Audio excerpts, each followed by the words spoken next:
សង្ហបុរីបានបញ្ជូនសារដែលនឹកស្មានមិនដល់មួយលើកតោគ្នាពីបញ្ញាស៊ីនាយករដ្ឋមន្ត្រីសង្ហបុរីលោកឡូរ៉ែនវងបាននិយាយថាជប៉ុនមិនមែនចិនទេគឺជាមហាអំណាចលេខ1ដ៏គួរឲ្យទុកចិត្តសម្រាប់អាស៊ីអាគ្នេយ៍នេះបើយោងទៅតាមទូរទស្សន៍ CNN លោកឡូរ៉ែនវងនិយាយដូច្នោះនៅក្នុងវេទិកាសេដ្ឋកិច្ចរៀបចំដោយ Bloomberg កាលពីថ្ងៃទី20ខែវិច្ឆិកាឆ្នាំ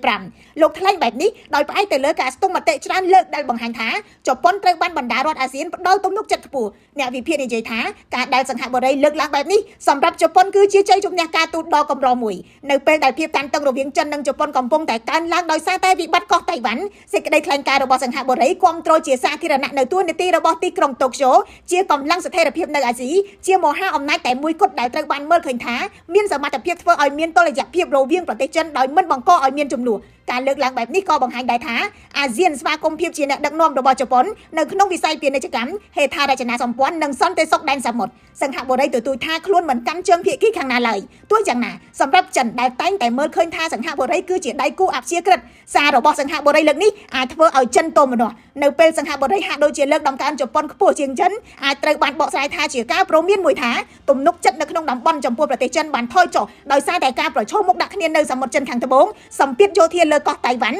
និងសម្ពាធសេដ្ឋកិច្ចនិងកិច្ចការពារជាតិលើប្រទេសដៃគូជា